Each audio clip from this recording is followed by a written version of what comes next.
সোমেশ্বরী নদী, যা বাংলাদেশ ভারতের একটি আন্তঃসীমান্ত নদী।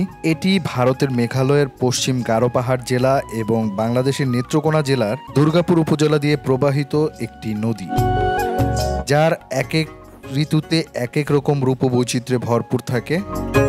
বর্ষাকালে ভরা যৌবন ফিরে পায় এই সোমেশ্বরী নদী। এই যে এরিনার আমি আছি একসাথে, আমরা সোমেশ্বরী নদীর উপরে নৌকা দিয়ে ঘুরতেছি। আমরা 0 পয়েন্ট যাবো এখন। আর পেছনে আমাদের টিম মেম্বার, আমাদের সবাই কিন্তু আছে, স্যাররা সহ সবাই আছে। স্যার কেমন লাগতেছে? অনেক ভালো। ওই যে বিজেপি ক্যাম্পটা স্যার, এই যে এটা সুন্দর।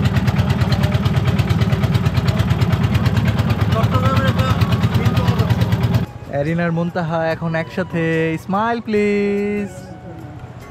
হ্যাঁ, তোমাদের কেমন লাগছে? ভালো লাগছে। অনেক দূরে আসছো না এরিন? অনেক দূরে ঘুরতে আসছো। মুনতাহা অনেক দূরে আসছে, তাই নাকি? এমন প্রাকৃতিক দৃশ্য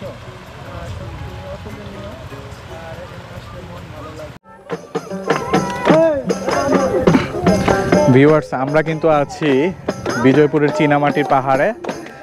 আর এখানে কিন্তু অনেক সৌন্দর্য, যারা আসছেন তারা তো বুঝতেই পারতেছেন।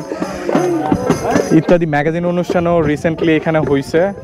আর এই তো আমি বিজয়পুর চীনামাটি পাহাড় থেকে, আর আমার পেছনেই ঠিক গান বাজনার একটা আয়োজন চলতেছে। সবাই সুন্দর করে গান গাচ্ছে। আপনাদের সাথে এখন ঘুরে গেলাম ওনাদের সাথে।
দেখতেই পারলেন সেই নেত্রকোনার বিজয়পুরের ভাইরাল যে শিল্পী, সেই শিল্পীর গান কিন্তু আমরা লাইভ শুনলাম। তো একান্ত সীমান্ত ঘেঁষা একটি এরিয়া, এবং এই এরিয়াতে আসলে অনেক সৌন্দর্য আছে।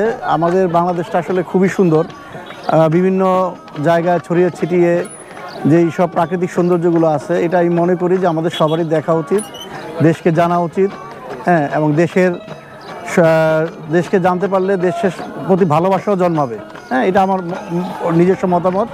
তো প্রত্যেকেরই বলবো যে যদি একটু সময় সুযোগ হয় পরিবার নিয়ে এবং পরিবারকে সাথে নিয়ে আপনারা দেশকে জানুন। আমাদের প্রজন্ম সহ পরবর্তী প্রজন্মের জন্য এই দেশকে জানা আমাদের মনে করি এটা আমাদের সকলেরই কর্তব্য। তাহলে দেশের প্রতি ভালোবাসা জন্মাবে এবং দেশ বিদেশ সবই আমাদের জানা থাকা ভালো।